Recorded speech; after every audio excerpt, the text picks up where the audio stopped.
Assalamualaikum warahmatullahi wabarakatuh. Berjumpa lagi bersama Pak Daniel. Kali ini kalian akan mempelajari materi tentang toleransi keberagaman. Nah, sebelum kita mulai kegiatan kali ini, alangkah baiknya seperti biasa kita memulainya dengan berdoa agar apa yang kita lakukan nanti, apa yang kita dapat bisa menjadi ilmu yang barokah nanti kelak dan bermanfaat bagi kalian kelak. Nah, agar lebih singkat, mari kita mulai berdoa bersama. Sikap berdoa, tangan di depan dada, kepala ditundukkan. Berdoa mulai. Raditu billahi robba wa bil islami dina wa bi muhammadin nabiyya wa rasula rabbi zidni ilma warzuqni fahma amin. Alhamdulillah. Baik solih-solihah. Nah, kali ini kita mempelajari materi tentang toleransi keberagaman. Nah, kita lanjut ke slide berikutnya. Nah, toleransi keberagaman. Nah, Indonesia kaya akan budaya dan adat istiadat. Nah, kita ketahui bersama bahwa Indonesia itu banyak budayanya enak ya, banyak adat istiadatnya, entah itu dari alat musik, entah dari makanan, entah dari pakaian adat, atau upacara-upacara adat di daerah-daerah tertentu. Nah, alangkah baiknya kita untuk menjaga itu semua, keberagaman tersebut tidak boleh membuat bangsa Indonesia menjadi terpecah belah. Nah, jangan sampai dengan perbedaan itu Indonesia malah menjadi pecah belah. Nah, makanya alangkah baiknya dengan keberagaman itu malah bisa membuat kita semakin erat dengan cara menghargai perbedaan yang ada.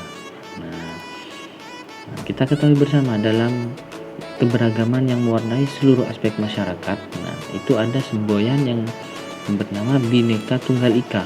Ya, semboyannya Bhinneka Tunggal Ika yang terdapat di Garuda itu, burung Garuda di Pancasila. Di bawahnya ada tulisan Bhinneka Tunggal Ika. Nah, Bhinneka Tunggal Ika ini menjadi pegangan dalam menjalankan segala aktivitas masyarakat agar tercipta persatuan Indonesia. Nah, agar tercipta persatuan dan kesatuan, setiap warga masyarakat juga harus menjaga kerukunan. Kerukunan dapat dijaga dengan menerapkan beberapa sikap, yaitu contohnya saling toleransi antar agama, saling menolong dan tanpa melihat perbedaan, dan saling menghormati perbedaan yang ada. Nah, ini ada gambarnya nak ya. Masih adakah Bhinneka Tunggal Ika? Nah, coba kalian perhatikan akhir-akhir ini apakah masih ada yang disebut dengan Bhinneka Tunggal Ika atau yang disebut dengan semboyan Bhinneka Tunggal Ika yang artinya berbeda-beda tapi tetap satu jua. Maksudnya apa nak? Nah, meskipun berbeda-beda suku, bangsa, adat istiadat, budaya, nah, tapi Indonesia itu tetap satu, tetap menjadi utuh, menjadi Indonesia, tidak terpecah belah. Nah, coba kalian perhatikan kejadian-kejadian akhir ini apakah masih ada yang disebut dengan Bhinneka Tunggal Ika. Nah, kita lanjut ke slide berikutnya. Nah, saling toleransi antar umat beragama. Nah, kita ketahui bersama bahwa di Indonesia itu agama tidak hanya satu, tidak hanya Islam, banyak ya. Ada 5. Ada Konghucu, Hindu, Buddha ya, ada Katolik, ada Islam ya. Nah, itu dari beberapa agama ini alangkah baiknya kalau kita saling toleransi, karena agama itu bukan hal yang harus dipaksakan, tapi apa yang mereka yakini ya sudah, itu yang mereka yakini. Jangan sampai kita melarang suatu orang itu harus memiliki agama si A, misalkan harus agama A, tidak boleh ya. Tapi agama itu bebas, mereka boleh memilih. Nah, boleh berbeda Pak, boleh ya, karena setiap orang memiliki keyakinan masing-masing. Nah, sikap toleransi dapat menghindari terjadinya konflik antar umat beragama. Contoh dari sikap toleransi adalah tidak mengejek atau menjelek-jelekkan cara beribadah suatu umat beragama. Nah, ini Pak Daniel kira di SDIT tidak ada ya, tidak ada yang suka mengejek agama lain. Nah, alangkah baiknya kita lebih baik memikirkan diri kita sendiri daripada kita mengejek-ngejek orang lain. Nah, dalam Al-Quran juga tertulis ada di surat Al-Kafirun ayat 6 ya, lakum dinukum waliyadin. Artinya apa? Untukmu agamamu dan untukku agamaku. Maksudnya bagaimana, Pak? Nah, maksudnya itu agamanya kita ya agamanya kita, agamanya mereka ya agamanya mereka. Jangan sampai kita agama Islam mengatur agama lain ya, karena mereka memiliki keyakinan yang berbeda dengan Islam. Nah, di dalam Al-Quran juga sudah jelaskan, untukmu agamamu dan untukku agamaku. Nah, alangkah baiknya kalian lebih memikirkan bagaimana agama kalian. Apakah kalian sudah bagus di dalam agama kalian? Ya, contohnya kalau di Islam sholat, apakah sholat kalian sudah tidak bolong-bolong? Apakah sholatnya sudah khusyuk ya, atau ibadah yang lain juga sudah kalian kerjakan? Nah, alangkah baiknya kalian lebih fokus dari itu daripada kalian memikirkan agama lain ya, baik buruknya agama lain. Alangkah baiknya kalian perbaiki dulu agama yang kalian miliki. Nah, tuh karena di Al-Quran juga sudah tertulis ya nak ya. Nah, jadi kalian harus bersikap toleransi antar umat beragama agar terjadi kerukunan.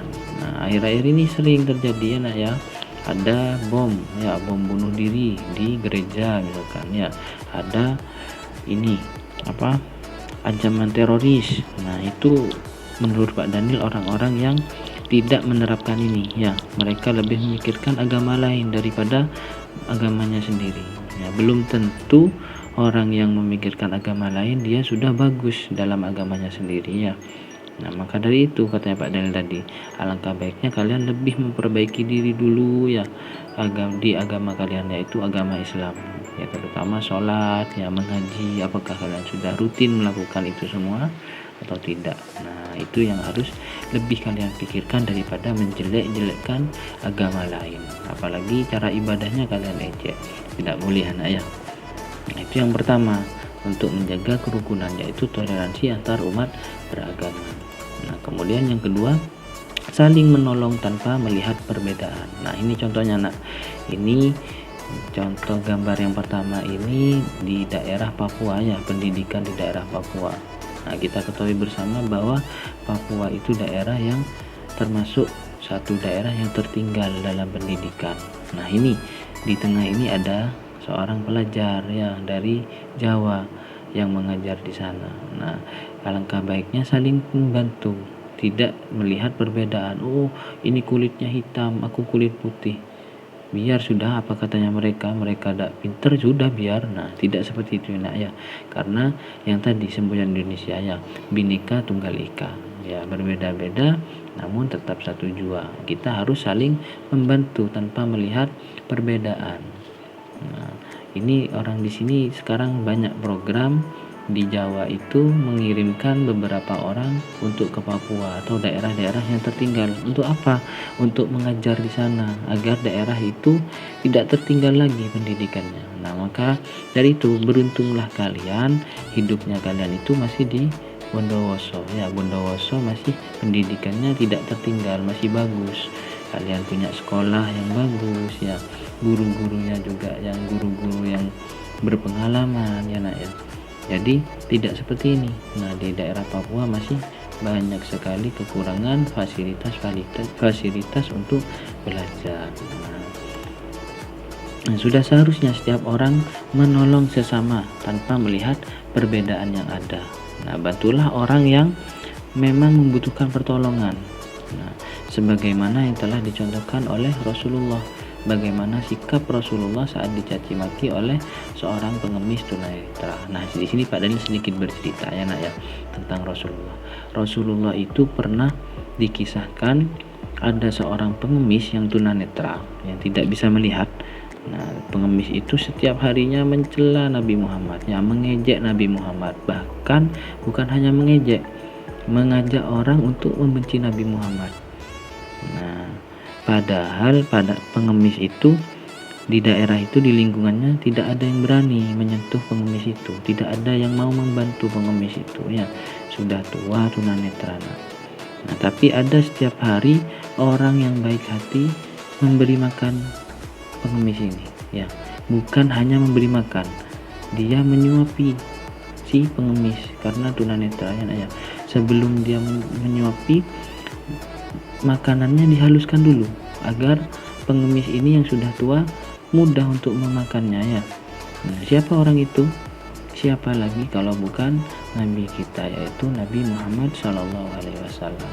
Nah, setiap hari, hampir setiap hari Nabi Muhammad ketika ke pasar membawa makanan, memberi makan si pengemis itu. Nah, saat Nabi Muhammad juga memberi makan, pengemis itu tidak diam, tapi juga mengejek, malah mengajak orang yang menyuapi itu, karena dia tidak melihat bahwa itu Rasulullah, juga mengajak jangan dekat-dekat sama yang namanya Muhammad, katanya. Muhammad itu orang gila, Muhammad itu orang yang tidak baik, katanya. Muhammad itu orang yang suka menyesatkan, katanya. Bahkan kata-kata yang kotor pun diucapkannya agar orang tidak ikut terhadap Nabi Muhammad. Nah, hingga menjelang ajal Nabi Muhammad masih tetap memberi makan. Nah, pada suatu ketika sudah Nabi Muhammad meninggal, wafatnya. Nah, ada Abu Bakar bertanya kepada Siti Aisyah, "Wahai Aisyah, apa sunnah atau kebiasaan Rasulullah yang belum aku kerjakan?" Siti Aisyah menjawabnya, "Ada satu kebiasaan Nabi Muhammad yang belum diikuti, yaitu selalu memberi makan pengemis tunanetra yang ada di pasar." Akhirnya apa? Singkat cerita, Abu Bakar langsung mengambil makanan, pergi ke pasar mencari pengemis itu. Nah, ketika Abu Bakar ingin menyuapi pengemis itu langsung bilang, "Hei, siapa kamu?" Katanya, "Ya, kamu bukan orang yang setiap hari memberi makan aku," katanya. "Kamu sangat kasar. Nah, orang yang biasa memberi makan aku itu orangnya sangat baik, sangat halus orangnya ya, sangat perhatian," katanya. "Sebelum aku makan, beliau menyuapi aku dengan hati-hati," katanya. "Bahkan dia menghaluskan dulu makanannya sehingga aku mudah untuk memakan makanan yang dia berikan. Kamu siapa?" katanya. Abu Bakar lantas menjawab, Ya, aku benar, kamu benar, aku bukan orang yang biasa menyuapimu," katanya. "Orang yang biasa menyuapimu sudah meninggal, sudah wafat." "Siapa dia?" katanya. "Dia itu adalah Muhammad yang selalu engkau cela setiap harinya." Akhirnya apa, pengemis itu menangis, meminta maaf, sehingga dia mengucapkan kalimat syahadat, dan mulai sejak itu dia masuk Islam. Nah, itu bagaimana sikap Rasulullah, meskipun dia dicaci maki, dia tetap berbuat baik, menolong orang yang membutuhkan. Nabi Muhammad tahu orang pengemis itu tidak ada yang memberi makan. Akhirnya apa? Nabi Muhammad yang memberinya. Nabi Muhammad tahu bahwa orang itu butuh pertolongan, maka ditolong tanpa melihat latar belakangnya. Bahkan Nabi Muhammad tidak memikirkan bahwa pengemis itu mencaci maki Nabi Muhammad setiap harinya. Nah, itu betapa bagusnya sifat Nabi Muhammad. Nah, dalam menjaga kerukunan ini, alangkah baiknya kita juga bersikap demikian, tidak melihat perbedaan, tidak melihat latar belakang seorang. Kalau orang itu butuh bantuan, alangkah baiknya kita bantu. Nah, itu yang kedua. Kemudian yang ketiga, saling menghormati perbedaan yang ada. Nah, di sini ada gambarnya, ada seorang anak membantu bapak-bapak tua yang sedang membersihkan ini halamannya. Nah, ini sangat bagus tanpa melihat bahwa orang ini kerjaannya yang tukang sapu, biar sudah aku tidak membantu, makan mengejek-ngejek. Nah, tidak baik dan alangkah baiknya seperti ini, dibantu jika memang kesusahan. Nah, hormatilah selalu orang lain tanpa melihat perbedaan, misalnya dengan berbicara halus dan sopan kepada siapapun. Biasakan juga untuk bersikap sopan dalam beraktivitas sehari-hari, sebagaimana sikap Rasul terhadap para sahabat maupun orang non-muslim. Nah, di sini Pak Dan juga bercerita sedikit kisah Nabi Muhammad dengan yang bernama Adi bin Hatim. Nah, Adi bin Hatim ini masih belum masuk Islam waktu itu Beliau bertamu ke rumah Rasulullah, padahal dia bukan orang Islam. Dia bertamu. Nah, Rasulullah sebelum Adi ini duduk di rumahnya, di rumah Nabi Muhammad mengambil bantal yang didudukinya, dikasihkannya ke Adi bin Hatim ini. Untuk apa? Agar duduknya Adi bin Hatim ini tidak sakit, kata Rasulullah Nah, Adi bin Hatim menolak. Jangan ini kan rumah Anda katanya, kenapa dikasihkan ke aku katanya. Ya padahal rumah ini bukan rumahku, yang lebih berhak itu Nabi Muhammad sebagai tuan rumah katanya. Tapi Nabi Muhammad menjawab, tidak katanya, ya yang benar itu kita memuliakan tamu ya.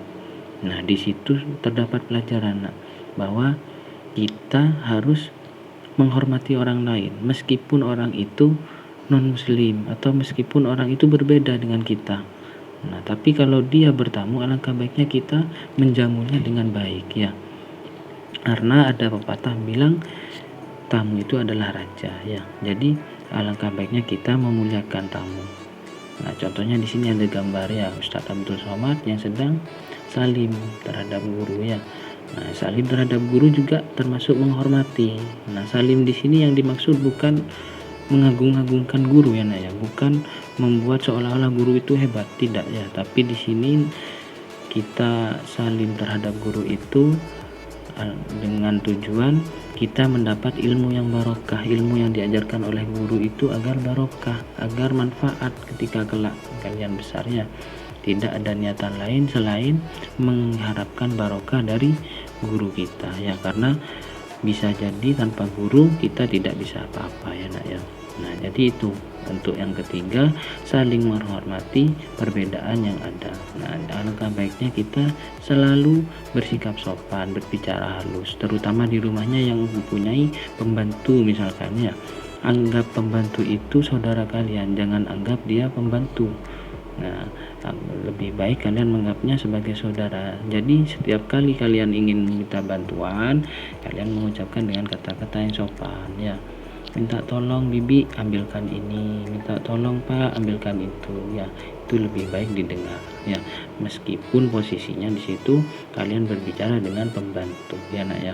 Ya, kalian tidak boleh bersikap tidak baik terhadap semua orang meskipun latar belakangnya tidak baik ya. Contohnya di gambar ini ada seorang penyapu ya, menyapu jalan itu, ini malah membantu. Jangan sampai kalian malah mengejeknya, itu tidak baik. Nah alangkah baiknya saling menghormati perbedaan yang ada agar kerukunan tetap terjaga. Nah itu saja ya nak yang dapat Pak Dani sampaikan. Nah ternyata dari semua yang sikap untuk menjaga kerukunan itu sudah lengkap di dalam Islam. Bahkan beberapa sikap itu telah dicontohkan oleh Nabi Muhammad sebelumnya. Bagaimana kita bersikap kepada orang non muslim ya, bagaimana kita bersikap kepada orang yang mengejek-ngejek kita, bagaimana kita bersikap terhadap tamu, itu sudah dicontohkan oleh Nabi Muhammad ya nak ya. Nah alangkah baiknya jika kita meniru sikap beliau, sikap paling tidak, kalau tidak bisa sama, yang paling tidak beberapa sikap yang bisa kita contoh kita lakukan setiap harinya ya nak ya, agar selalu kebaikan terdapat di dalam hati kita. Nah mungkin itu saja yang dapat Pak Daniel sampaikan untuk materi kali ini tentang toleransi keberagaman. Semoga bermanfaat. Sampai jumpa di materi berikutnya. Pak Daniel akhiri. Assalamualaikum warahmatullahi wabarakatuh.